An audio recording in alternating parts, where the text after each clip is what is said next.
Hey everybody, this is Jason, zombie collector extraordinaire, extraordinary zombie collecting, extraordinary human being in general.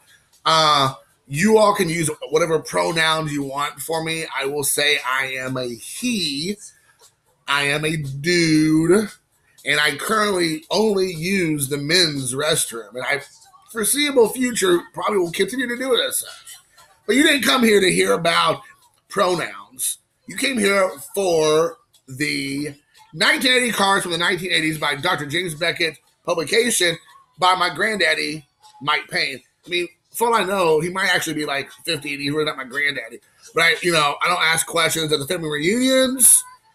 I just give him a hug and say, thank you for the free subscriptions to the magazine. You're great, granddaddy. And he like welcomes me with open arms. Us sharing the same last name, it's magical, really, it is. So today I'm going to show you a 1989 Upper Deck rookie card. Now, in 1989, there was a lot of rookies. We had Gary Sheffield. We got Goldie, Go-Tooth Sheffield. We got King Griffey Jr., so don't get excited, I ain't King Griffey Jr. We had a big unit that was released onto the public in 1989. We had Omar Vizquel, maybe be future Hall of Famer. And we had Craig Biggio. Started out as a catcher, turned into an infielder. Who knows? Who knew? I don't even know if he knew at the time. But we're not talking about any of those yahoos. We are talking none other than Smoltzy. John Smoltz. Right there, guys. This is a living legend.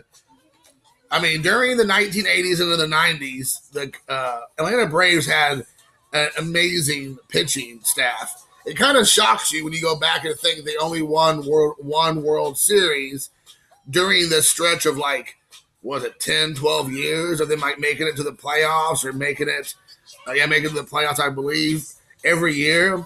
But they just never could capitalize. They always had something come up with that amazing pitching staff because three other pitchers are Hall of Famers. Smoltz, Maddox, and Glavine.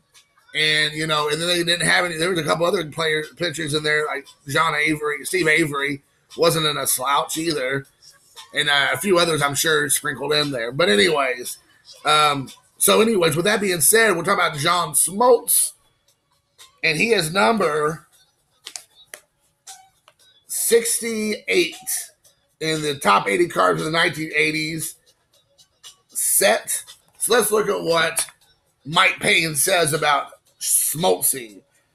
1989 Upper Deck John Smoltz card number 17 is a rookie card. In 1987, the Detroit Tigers were making one last attempt at the World Series appearance with the band that had gotten them into the World Championship just 3 years before. And so they parted with a 20-year-old Michigan native named Smoltz, trading him to the Braves for a 36-year-old veteran, Doyle Alexander. Let me just stop right there, guys. Doyle Alexander, that sounds like a name that you would see on a T206 card. Not a modern-day pitcher. Now, he might have been playing in 1911. I'm not for sure because he was quite old. They said a 36-year veteran. Or 36-year-old. I think it was 36-year veteran. I was like, he might have been playing since the Civil War times. But Doyle Alexander sounds like a name you would expect to see. Like, you'd be like, Ty Cobb. Cy Young. Doyle Alexander. You would just think that that's the name you would possibly see. However, he was playing in the 80s in Atlanta. And then Alexander went 9-0 from mid-August on. Even so, let's just say the Braves won the trade.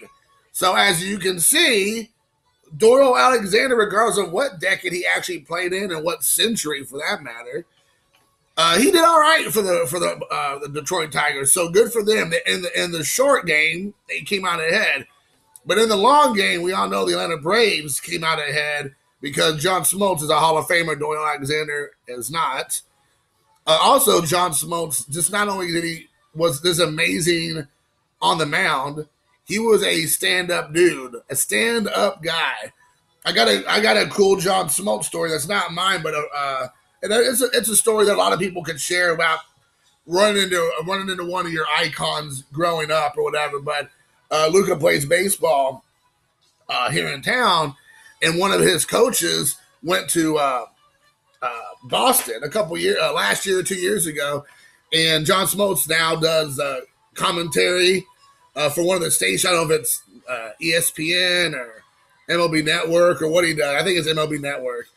And he was in town at Boston to do a Boston Red Sox game, and they're in a restaurant, and John Smoltz is sitting there. I don't know all the particulars of it, but Smoltz is sitting there eating lunch dinner with colleagues, and my son's friend and his family walk over to him after he was finished eating, and asked if they could get an autograph with and a picture with Mr. Smoltz, and he said that he could not have been any nicer. He could have been more gracious and more accommodating. He was put his arm around the kid. It was like asking him about, playing baseball.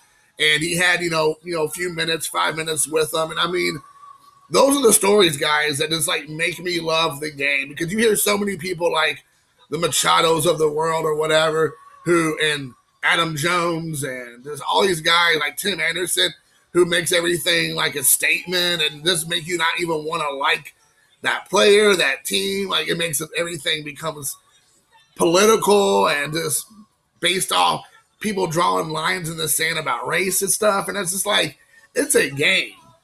And when a young fan comes up to a hero of theirs, regardless of what their affiliations may be, and you might have your preconceived notions or whatever, it is just great to hear when you have somebody like John Smoltz that is just like so warm and welcoming to a young fan that just, has a few minutes to spend with him.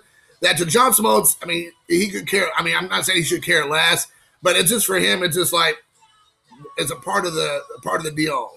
He could have been dismissive. He could have been like, no, he could have been gracious, but say I'm busy or whatever. But that made the world to that kid, and it was just so cool to see that. So I really wanted us to throw that out there, because sometimes we get a lot of negative, publicity, and rightfully so, because some of these guys are just jag-offs and they just don't know that they should be so blessed to be playing a kid's game. But then you hear stories like John Smoltz where he keeps it classy. So, Mr. John Smoltz, thank you for being a class act. This is the 1980 card for the 1980s. Upper Deck 1989, John Smoltz rookie card. And I hope you enjoyed the video, guys. Until next time, peace.